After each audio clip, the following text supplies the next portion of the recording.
So this is my first, I guess, rant video about something that I've just been, that I'm just feeling really passionate about right now.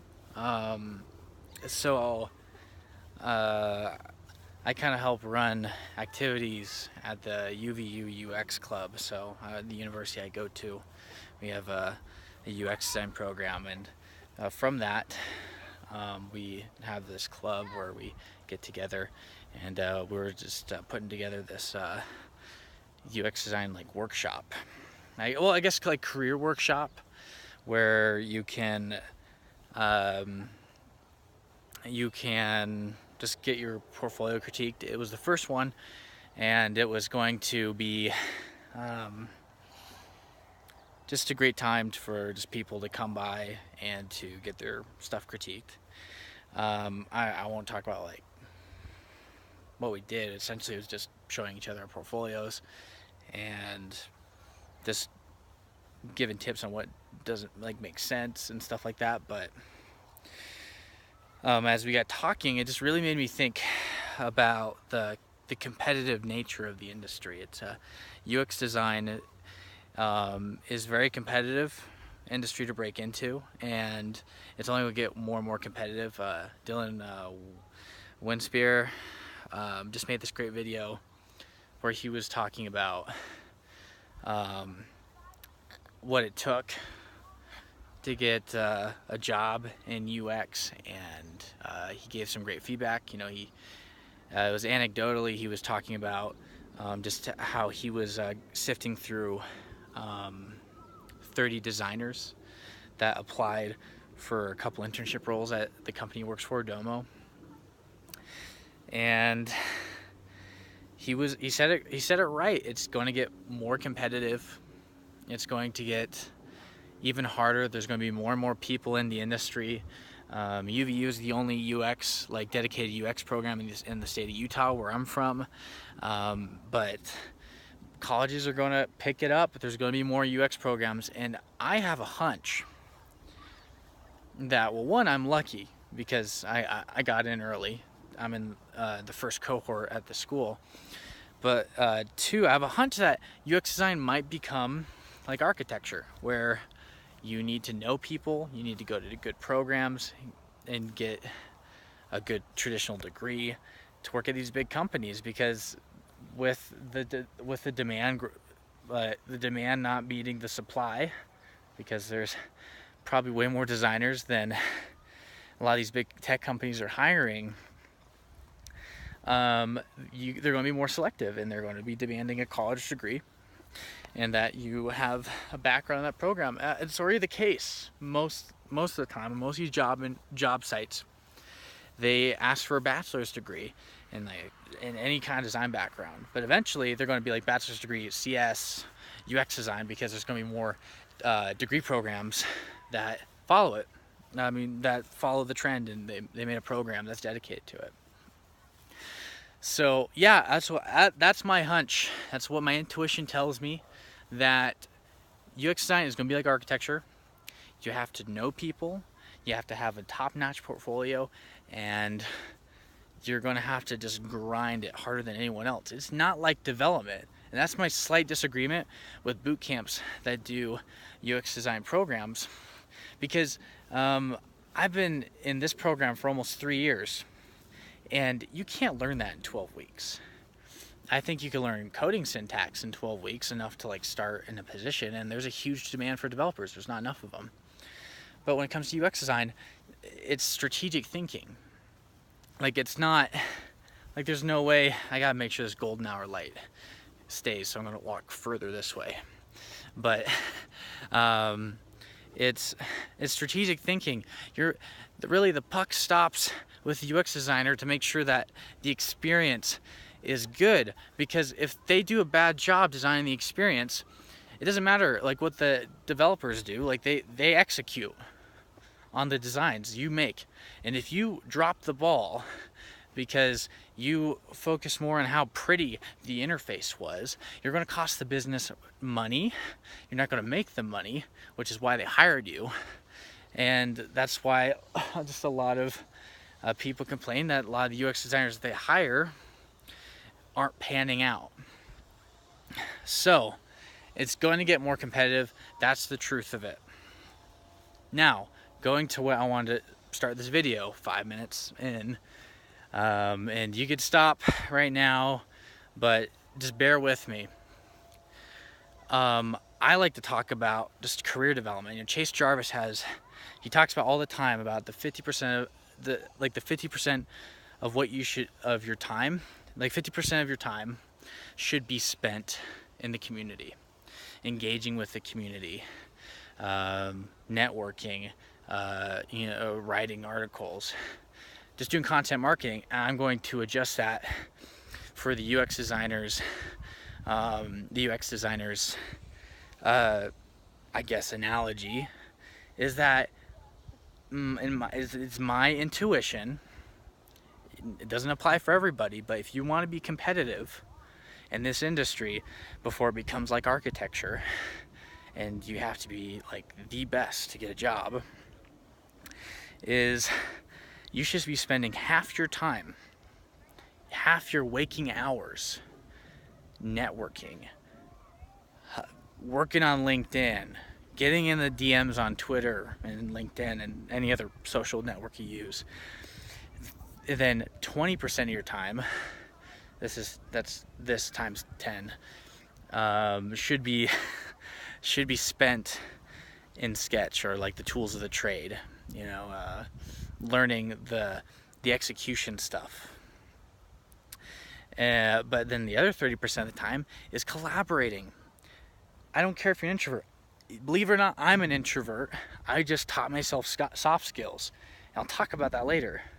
But if you're an introvert, you should really make an effort. If you want to be a UX designer, if you want to stay an introvert, you don't want to work with people, go into graphic design. That's fine. But if you want to be a UX designer, half your job at work is collaborating with people. So 30% of your time should be collaborating. You should be like making websites with friends, not in a vacuum in your basement by yourself. You should be making friends in the community that you've made by spending half your time in the community.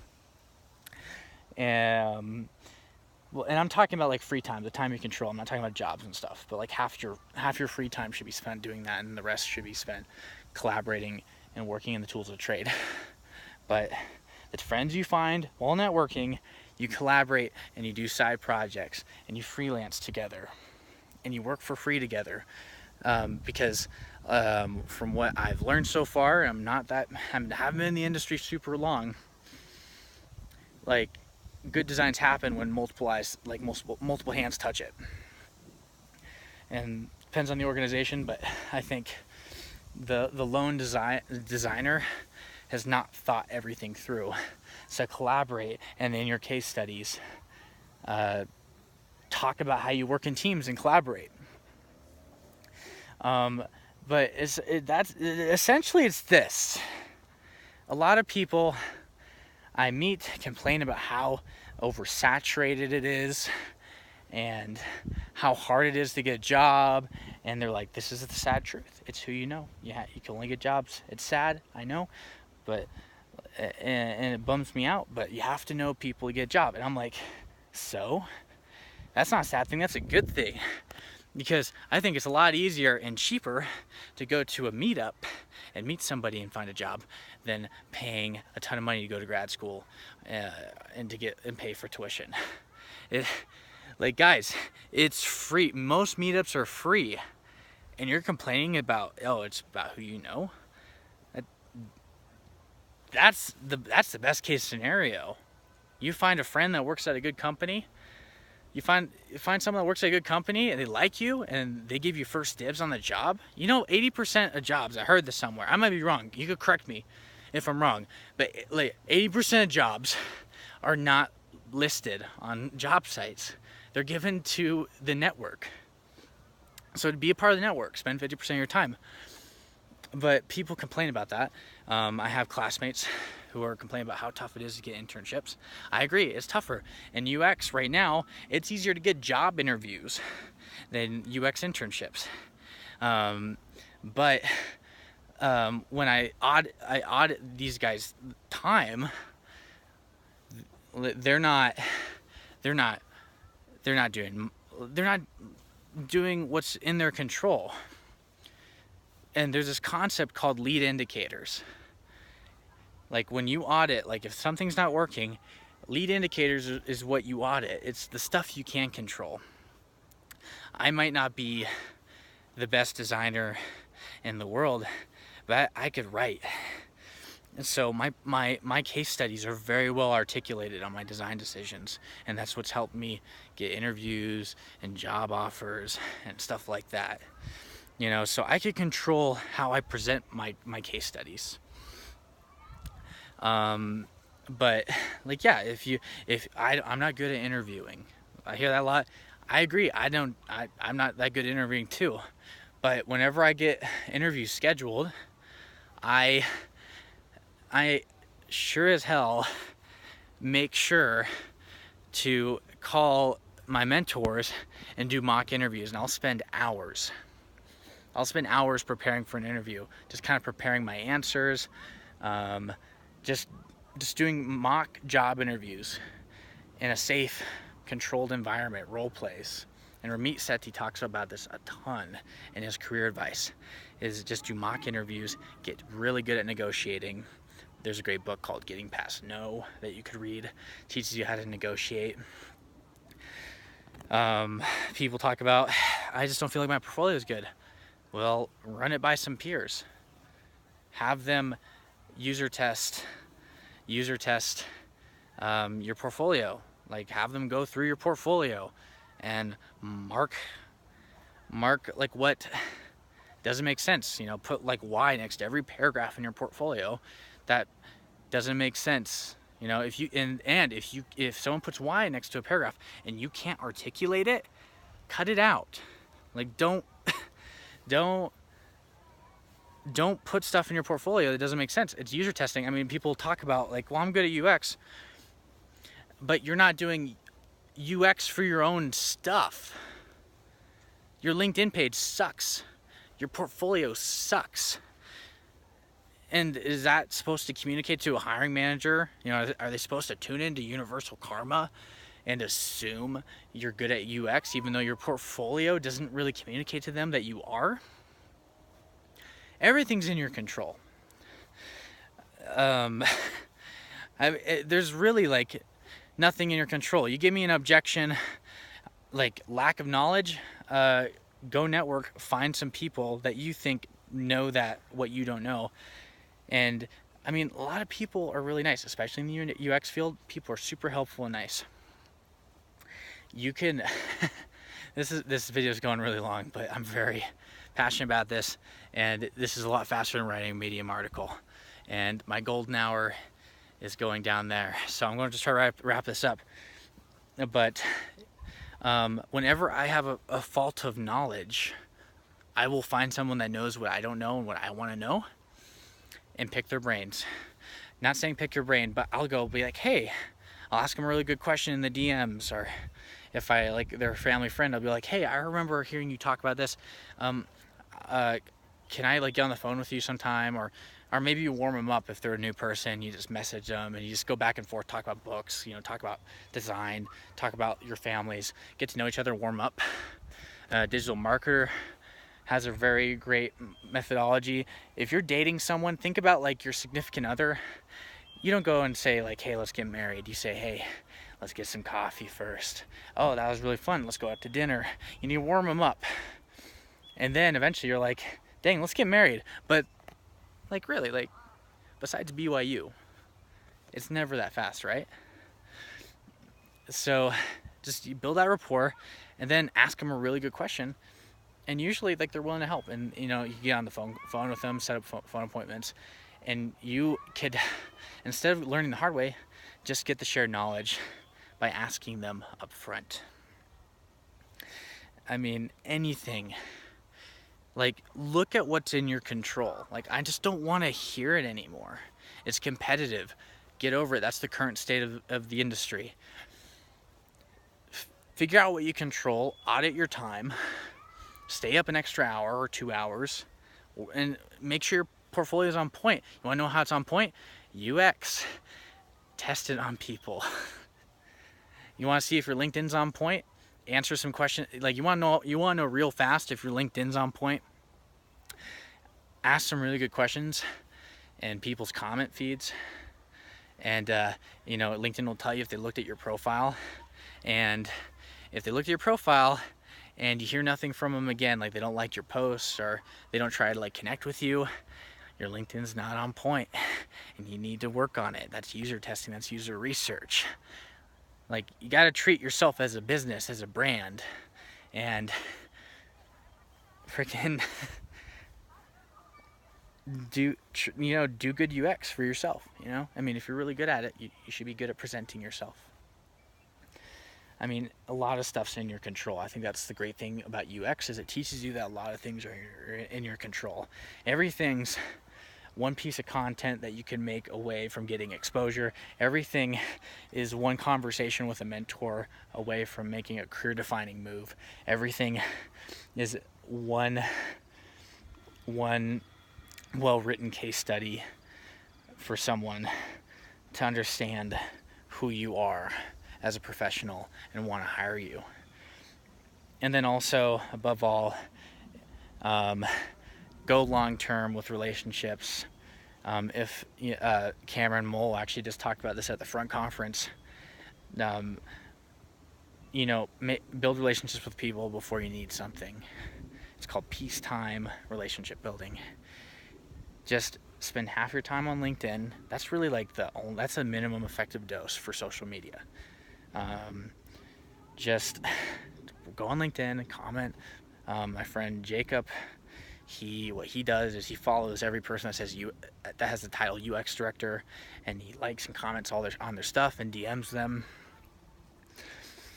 And all right, the sun's going down, so for reals now. I'm going to wrap this up. And he'll follow everyone like that says UX director on their name. And it's a great way to build relationships, because in peacetime relationship building, you're not asking about internships. Oh, are you hiring? Do you have any internships? I mean, Jacob did that, and that worked for him, but that doesn't work for everybody.